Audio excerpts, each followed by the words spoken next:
Hello friends, तो आपका स्वागत है अपने YouTube चैनल BK24 क्लासेस पर।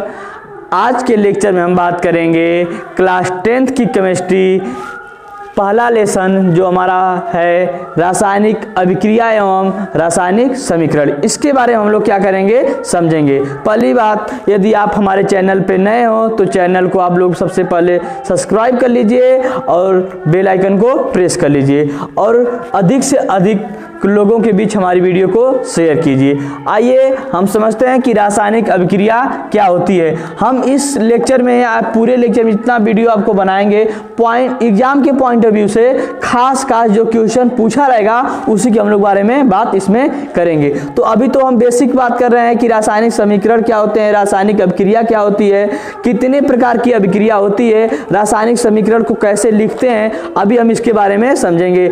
अभी आपके एग्जाम पॉइंट ऑफ व्यू से आगे अगले लेक्चर में हम लोग आसानी से बिल्कुल अच्छे से क्या करेंगे, बात करेंगे। तो इसमें हम बात कर रहे हैं कि रासायनिक अभिक्रिया किसे कहते हैं। रासायनिक अभिक्रिया को हम लोग बोलते हैं केमिकल रिएक्शन। देखते हैं हमारे चारों ओर अनेक परिवर्तन घटित होते रहते हैं, ठीक है ना। हमारे चारों तरफ क्या होते हैं, अनेक परिवर्तन, अनेक प्रकार के परिवर्तन होते रहते हैं जो पदार्थ के रासायनिक संगठन व गुणों को परिवर्तित करते हैं। जैसे पदार्थ को क्या करते हैं, एक प्रकार से दूसरे प्रकार में क्या करते हैं, कन्वर्ट कर परिवर्तित कर देते हैं, बदल देते हैं।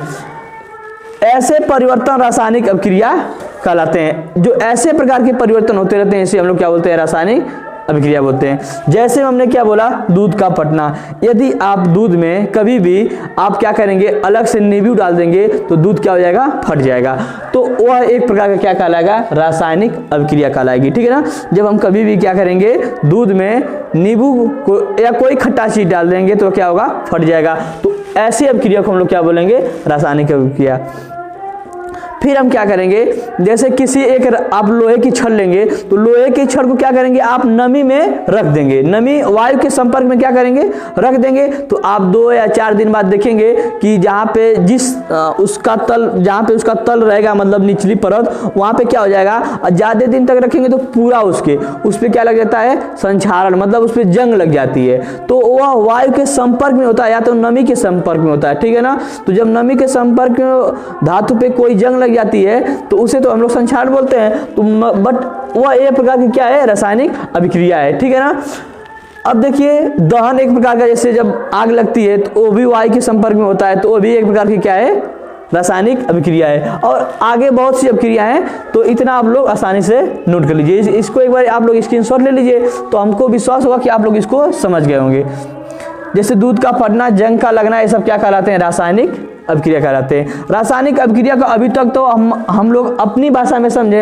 अब हम क्या कर रहे हैं, आपकी भाषा में, कहने का मतलब केमिस्ट्री की भाषा में हम लोग क्या कर रहे हैं, इसको समझ रहे हैं कि क्या कहती है केमिस्ट्री। रासायनिक अभिक्रिया को यदि हमको केमिस्ट्री के लैंग्वेज में लिखना रहेगा तो कैसे लिखेंगे, ये भी आपका सही रहेगा, इसमें कोई गलती नहीं है। बट एक्चुअल में आपकी डिफिनेशन यही बनेगी रासायनिक अभिक्रिया की। इसको हम देखते हैं, वह अभिक्रिया जिसमें एक या एक से अधिक पदार्थ मिलकर नए पदार्थ का निर्माण करते हैं उसे रासायनिक अभिक्रिया कहते हैं। कहने का सेंस इसमें है, जब एक या एक से अधिक पदार्थ मिलके किसी नए पदार्थ क्या करेंगे, निर्माण करेंगे, तो उस अभिक्रिया को हम लोग क्या बोलेंगे, रासायनिक अभिक्रिया बोलेंगे। कहने का मतलब जैसे ये है, उदाहरण से समझ लीजिए आप लोग। मैग्नीशियम धातु को वायु में जलाने पर, मैग्नीशियम ऑक्साइड क्या होता है, मैग्नीशियम ऑक्साइड का सफेद चूर्ण क्या होता है, प्राप्त होता है।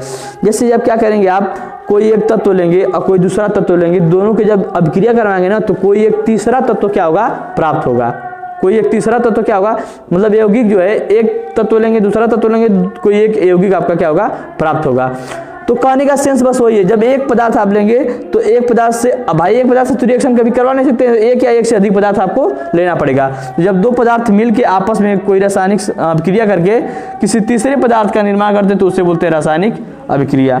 आइए हम एग्जाम्पल के पॉइंट ऑफ व्यू से देखते हैं। जैसे एग्जाम्पल क्या बोलता है, मैग्नीशियम धातु को, तो मैग्नीशियम का हमारा सूत्र होता है Mg। क्या होता है, Mg होता है, ठीक है ना। मैग्नीशियम का सूत्र क्या होता है, Mg। किस में क्या करेंगे, धातु को वायु में जलाने पर, मैग्नीशियम धातु को क्या करेंगे, वायु में जलाने, मतलब O2 अब ऑक्सीजन में जलाने पर ना, ठीक है ना, तो जलाने पर मैग्नीशियम क्या होता है, ऑक्साइड प्राप्त होता है। तो इस तरह एरो मार्क लगाएंगे तो हमें क्या प्राप्त होगा, मैग्नीशियम ऑक्साइड प्राप्त होगा। तो ये क्या हो जाएगा, इसका एग्जाम्पल हो जाएगा। जब हम कभी भी क्या करेंगे, मैग्नीशियम धातु को वायु में जलाएंगे तो हमें क्या प्राप्त होगा, मैग्नीशियम ऑक्साइड। और जलाने के लिए हम क्या लगाते हैं, डेल्टा। क्या लगाते हैं, डेल्टा। डेल्टा का मतलब क्या होता है, इस सिंबल जलाना। तो आप यहाँ पे लिख सकते हैं जलाने पर भी, या तो डेल्टा लगा सकते हैं, दोनों बात सेम है। अब इसको हम क्या करेंगे, समझेंगे कि पहले बैलेंसिंग इसका कर लें, ठीक है ना। इसका बैलेंसिंग कैसे करेंगे, तो इधर मैग्नीशियम कितना है, 1 है, ऑक्सीजन भी 1 है, इधर ऑक्सीजन 2 है, तो यहाँ पे कितना लगाएंगे, 2 लगाएंगे, और यहाँ पे कितना लगा देंगे, 2। तो इधर भी 2 जाएगा और इधर भी ऑक्सीजन क्या हो जाएगा, 2 हो जाएगा। तो बैलेंसिंग इसकी बराबर हो गई। ये आपका था उदाहरण। अब समझते हैं कि जो मैग्नीशियम ऑक्साइड है वो कैसे यहाँ पे लिखा गया है, ठीक है ना। तो इसको हम अपने अंदाज से समझ रहे हैं। देखिए कैसे कहने का मतलब है, मैग्नीशियम का जो परमाणु क्रमांक होता है वो 12 होता है। जब इसका इलेक्ट्रॉनिक विन्यास करेंगे तो 2,8,2। तो मैग्नीशियम के बाहरी सेल में कितने इलेक्ट्रॉन आ गए, 2 इलेक्ट्रॉन आ गए। क्या आ गए, 2 इलेक्ट्रॉन आ गए। अब आप समझेंगे कि ऑक्सीजन का जो होता है, ऑक्सीजन का परमाणु क्रमांक कितना होता है, 8 होता है। तो इसका इलेक्ट्रॉनिक विन्यास करेंगे तो 2, क्या आ जाएगा, 8 आ जाएगा। 2, 8 आ जाएगा। 2, 6 आएगा। 2, 6 आ जाएगा। तो ऑक्सीजन को अभी कितने इलेक्ट्रॉन की आवश्यकता है, यहाँ पे 2 इलेक्ट्रॉन, मतलब अष्टक पूरा करने के लिए, 8 इलेक्ट्रॉन पूरा करने के लिए 2 इलेक्ट्रॉन की आवश्यकता है। या ऑक्सीजन को या मैग्नीशियम को कितना आवश्यकता है, 6 इलेक्ट्रॉन की। तो आपको पता है कि यहाँ पे क्या हो जाएगा, यहाँ पे हम लोग क्या लिख सकते हैं, Mg। इसके पास कितने इलेक्ट्रॉन, 2 इलेक्ट्रॉन। यहाँ पे क्या है, ऑक्सीजन 1 2 3 4 5 6। तो ऑक्सीजन क्या बोलेगा, एक काम करिए, आप हमें 2 इलेक्ट्रॉन दे दीजिए, क्योंकि आप इसके पास तो इलेक्ट्रॉन ज़्यादा है ना, इसके पास कम इलेक्ट्रॉन, तो इसके पास क्षमता अधिक है ऑक्सीजन के पास। तो ऑक्सीजन 2 इलेक्ट्रॉन अपना क्या करेगा, ले लेगा। क्या करेगा, 2 इलेक्ट्रॉन ले लेगा। तो जो देगा उस पर क्या लगेगा, प्लस चार्ज, तो मतलब 2 प्लस चार्ज, और जो लेगा उस पर क्या, -2। ऑक्सीजन ले रहा है तो ऑक्सीजन के पास क्या हो जाएगा, 2-, और जो दे रहा है उस पर क्या लगेगा, 2 प्लस चार्ज होगा। तो दोनों मिलकर क्या बना लेंगे अपना, दोनों मिलकर बना लेंगे Mg। दोनों मिलकर क्या बना लेंगे, आपका MgO, मैग्नीशियम ऑक्साइड। क्या बना लेंगे, मैग्नीशियम ऑक्साइड। तो यहीं पे क्या हुआ, मैग्नीशियम ऑक्साइड आपका बना है। तो अब हम आगे पढ़ेंगे कि रासायनिक समीकरण किसे कहते हैं और रासायनिक समीकरण को कैसे लिखते हैं। इसको आप एक बार आपका समझ गए होंगे तो इसके एक बार क्या करिए, आप लोग स्क्रीनशॉट ले लीजिए। आप लोग स्क्रीनशॉट ले लिए होंगे, तो अब हम बता रहे हैं कि रासायनिक समीकरण किसे कहते हैं। तो रासायनिक समीकरण देखिए, किसी रासायनिक अभिक्रिया में भाग लेने वाले, किसी रासायनिक अभिक्रिया में यदि कोई रासायनिक अभिक्रिया आपकी हो रही है तो उसमें भाग लेने वाले पदार्थों को सूत्र द्वारा क्या करते हैं, लिखते हैं। हमने अभी एग्जाम्पल में बताया था, हमने अभी यही बताया था कि रासायनिक अभिक्रिया में क्या भाग ले रहा था, Mg। क्या भाग ले रहा था, Mg। तो उसको Mg का मतलब मैग्नीशियम का क्या होता है, जो सूत्र होता है क्या होता है, Mg होता है। तो उसको सूत्र द्वारा क्या करते हैं, लिखते हैं या प्रदर्शित करते हैं। प्रदर्शित करना ही क्या कहलाता है, रासायनिक समीकरण। जब हम क्या करेंगे कि कोई एक रासायनिक अभिक्रिया कराएंगे तो रासायनिक अभिक्रिया में आप लोग एलिमेंट जो तत्व होते हैं उनके सूत्र, मतलब क्या करते हैं, पदार्थ के सूत्र लिखते हैं। तो उसके द्वारा क्या करते हैं, रासायनिक अभिक्रिया करवाते हैं। तो वही क्या कहलाता है, रासायनिक समीकरण कहलाता है। तो हमने इसमें क्या ले लिया, Mg, और क्या था, ऑक्सीजन मतलब O2, और हमें प्राप्त में क्या मिल रहा था, Mg, और इसके लिए 2 हो जाएगा, और यहाँ पे भी क्या हो जाएगा, बैलेंसिंग के लिए 2 हो जाएगा। अब आगे देखिए क्या बोला है, कहलाता, रासायनिक समीकरण कहलाता है रासायनिक अभिक्रिया में भाग लेने वाले, रासायनिक अभिक्रिया में भाग लेने वाले पदार्थों को अभिकारक कहते हैं। अब बताइए, यही दोनों भाग ले रहे हैं ना इस चीज को बनाने में, तो रासायनिक अभिक्रिया में भाग लेने वाले मतलब इतने को, ठीक है ना, इतने पॉइंट को हम लोग क्या बोलेंगे, अभिकारक। क्या बोलेंगे, अभिकारक। जो रासायनिक अभिक्रिया में भाग लेते हैं उसे हम लोग क्या बोलते हैं, अभिकारक बोलते हैं।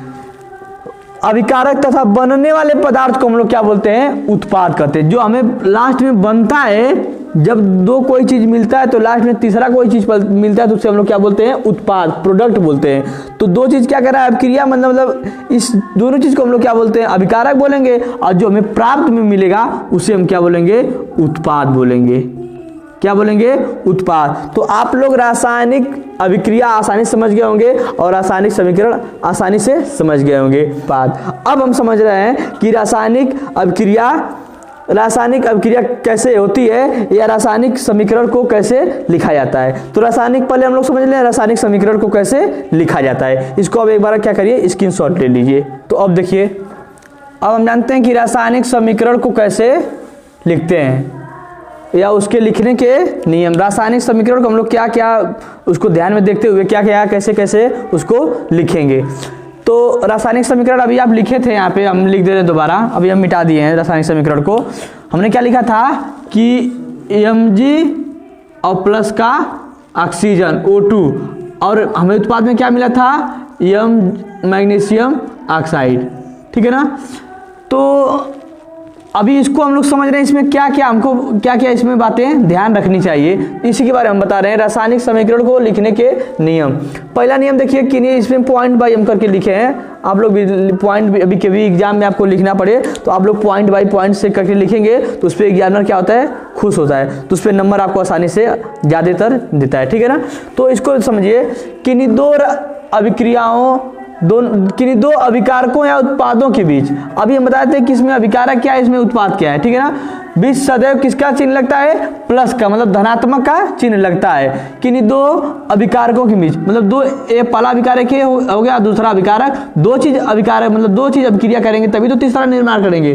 तो इनके बीच हमेशा क्या लगेगा, धन का मतलब प्लस का चिन्ह लगेगा।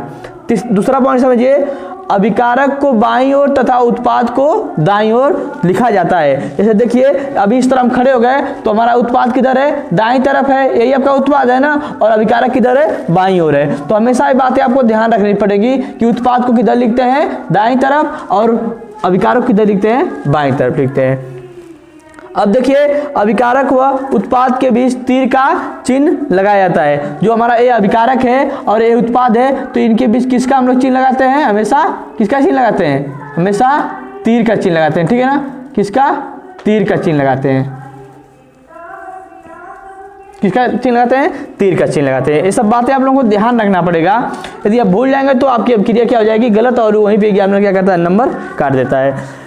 चौथा पॉइंट देखिए, यदि अभिक्रिया उत्क्रमणी है तो अभिकारक व उत्पाद के बीच डबल एरो का चिन्ह लगाया जाता है। मतलब एरो दोनों तरफ, एक साइड इस तरफ भी रहेगा और इधर भी रहेगा।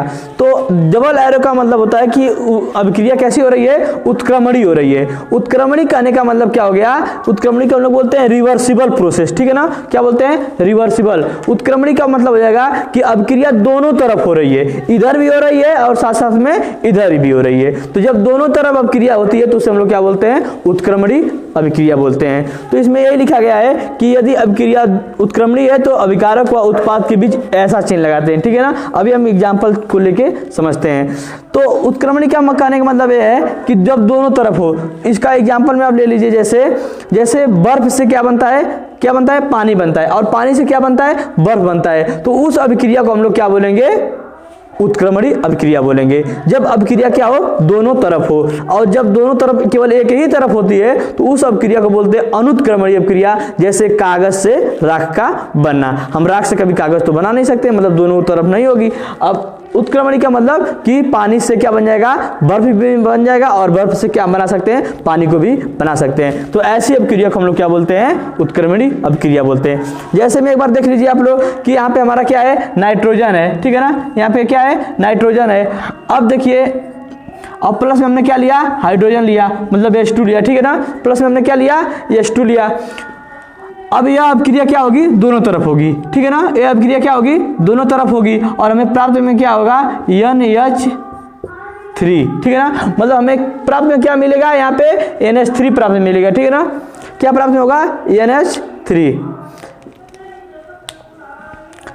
ये हमारा क्या है, अमोनिया है, ठीक है ना। क्या हो जाएगा, ये हमारा क्या है, अमोनिया है। तो यहाँ इसको अगर इसको हम लोग क्या करेंगे, बैलेंसिंग करेंगे तो इधर क्या हो जाएगा, 3 हो जाएगा, नहीं 2 हो जाएगा, 3 दूना कितना हो जाएगा, 6 और इधर क्या हो जाएगा आपको, इधर 3 मिल जाएगा और इधर क्या मिल जाएगा, इधर सही बैलेंसिंग क्या हो जाएगी सही। 3 दूना के 6, 3 दूना के 6 और 3 दूना के 6 और 3 दूना के 6, मतलब 6 क्या हो जाएंगे, बराबर हो जाएंगे। तो ये अपक्रिया क्या कहलाएगी, आपकी उत्क्रमणी, क्योंकि अपक्रिया दोनों तरफ हो रही है और जो अपक्रिया दोनों तरफ होती है, दोनों दिशाओं में होती है, उसे हम लोग क्या बोलते हैं, उत्क्रमणी अपक्रिया कहते हैं। तो ये आपका था रासायनिक समीकरण लिखने के नियम। यदि आप इसको समझ गए होंगे तो एक बार इसको आप लोग स्क्रीनशॉट ले लीजिए, और बाकी इसमें कुछ नहीं है। अगली वीडियो में बात करेंगे संयोजन अपक्रिया किसे कहते हैं, वियोजन अपक्रिया किसे कहते हैं, अगले वीडियो में हम बात करेंगे। यदि आप चैनल पे हमारे नए हो तो आप चैनल को सब्सक्राइब कर लीजिए प्लीज, और इस वीडियो पे आप क्या करिए, ज़्यादा से ज़्यादा शेयर करिए कि ताकि सबके काम में आ सके। थैंक यू, धन्यवाद।